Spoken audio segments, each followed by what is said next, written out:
প্রিয় চরপেশনবাসী এবং ভোলাবাসী, আপনাদেরকে দেখাচ্ছি ভোলার চরপেশনে প্রবেশ করতে বাস টার্মিনালের পরে পৌরসভার যত ময়লা রয়েছে, ময়লা দুর্গন্ধের ভাগাড় সেটি দেখাচ্ছি।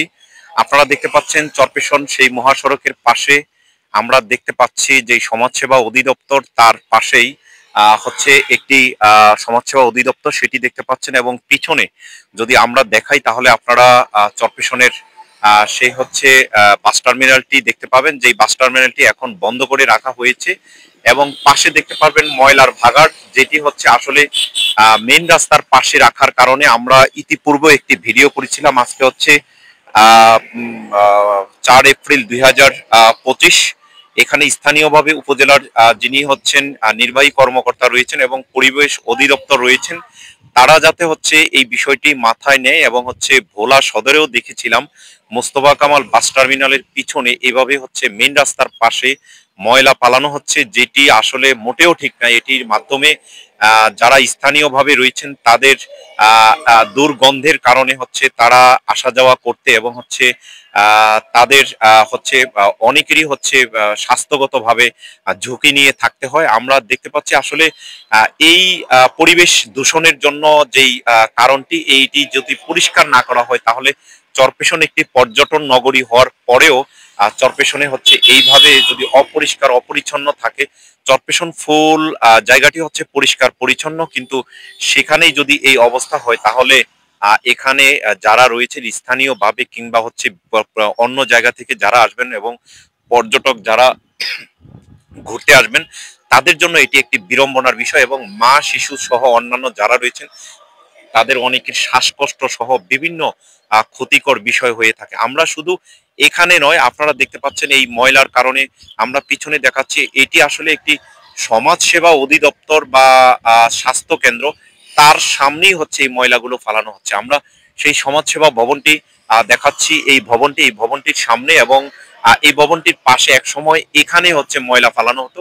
সেই ময়লার কারণে হচ্ছে পিছনে অনেক পরিবেশ দূষিত হতো। সেই ময়লাগুলো সেখান থেকে এখন প্রায় বাস টার্মিনালের কাছে এই হচ্ছে মহাসড়কের পাশে হচ্ছে এইভাবে ময়লা ফেলানো হচ্ছে।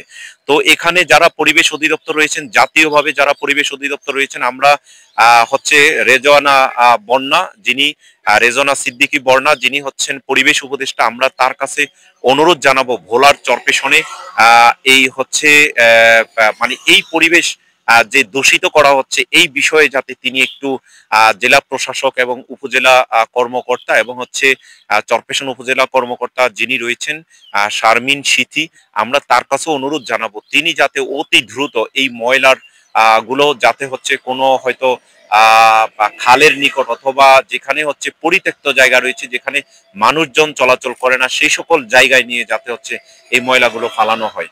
আর এটি যদি না ফালানো হয় তাহলে ভোলার চরপেশনের যে পরিবেশ আপনারা দেখতে পাচ্ছেন, আসা যাওয়ার পথে মানুষ কিভাবে ধোঁয়া এবং হচ্ছে অন্যান্য কারণে হচ্ছে ক্ষতিকর, এবং সবার মুখে যেভাবে হচ্ছে ইসে করা হচ্ছে সেভাবে আপনারা দেখতে পাচ্ছেন, এটি আসলে খুবই কষ্টকর এবং লজ্জাজনক। ভোলার চরপেশনের মানুষ হিসাবে এখানে আমরা সাবেক যে মেয়র ছিলেন তার সাথে আমরা কথা বলেছিলাম, তিনি বলেছেন এটি পরিবেশ অধিদপ্তরের মাধ্যমে একটি প্রকল্পের মাধ্যমে এখান থেকে এটি সরিয়ে নেওয়া হবে, কিন্তু 5ই আগস্টের পরে সেই প্রকল্পটি আর বাস্তবায়ন না হওয়ার কারণে হচ্ছে বর্তমানে অন্তর্বর্তীকালীন সরকার, যারা 7 মাস হওয়ার পরেও তাদের মধ্যে এমন কোনো বিবেকবোধ জাগে না যে তারা এই পরিবেশের জন্য যে ক্ষতিকর হচ্ছে এই বিষয়টি নিয়ে তারা হচ্ছে কাজ করবেন, এবং তারা এই পরিবেশ দূষিত হচ্ছে এই বিষয়টি নিয়ে যাতে হচ্ছে অতি দ্রুত এখান থেকে সরিয়ে নিয়ে হচ্ছে ময়লাগুলো এখানে যাতে আগুন লাগানো না হয়। রাত দিন 24 ঘন্টা এখানে হচ্ছে এইভাবে ময়লার ভাগাড় হিসাবে পরিচিত হয়ে রয়েছে। চরপেশনকে ছোট করা হচ্ছে, এবং চরপেশনের মানুষ হচ্ছে এই ময়লার কারণে হচ্ছে এখান দিয়ে যাতায়াত করতে তারা কষ্টবোধ করছে।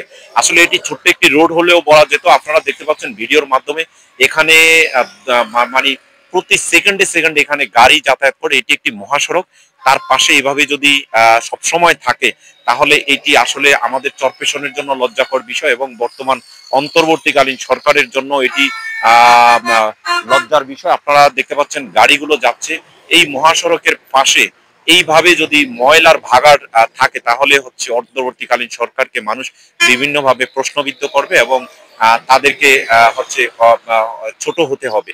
সেই জন্য আমরা এখানে স্থানীয়ভাবে পরিবেশ অধিদপ্তরের যারা রয়েছেন, চরপেশন পরিবেশ অধিদপ্তরের অফিসার এবং উপজেলা নির্বাহী কর্মকর্তা, ভোলা জেলা প্রশাসক এবং বরিশাল বিভাগীয় পরিবেশ অধিদপ্তর এবং ঢাকার যে পরিবেশ মন্ত্রণালয় রয়েছে তাদের কাছে অনুরোধ জানাবো, চরপেশনের এই পরিবেশ দূষণের জন্য এই ময়লার ভাগাড়টি মহাসড়কের পাশ থেকে অতি দ্রুত এখান থেকে স্থানান্তর করা হয়, সেই কথা জানিয়ে বিদায় নিচ্ছি। মোসলেউদ্দিন তরুণ। সবাই ভালো থাকবেন, সুস্থ থাকবেন। আপনারা এই ভিডিওটি শেয়ার করে যাতে এটি ময়লার ভাগাড়টি অতি দ্রুত এখান থেকে স্থানান্তর করা হয় সেই বিষয়টি আপনারা লাইক শেয়ার কমেন্টস এর মাধ্যমে জানিয়ে দিবেন সকলকে। তো সেই আশা প্রত্যাশা করে বিদায় নিচ্ছি। ধন্যবাদ সকলকে।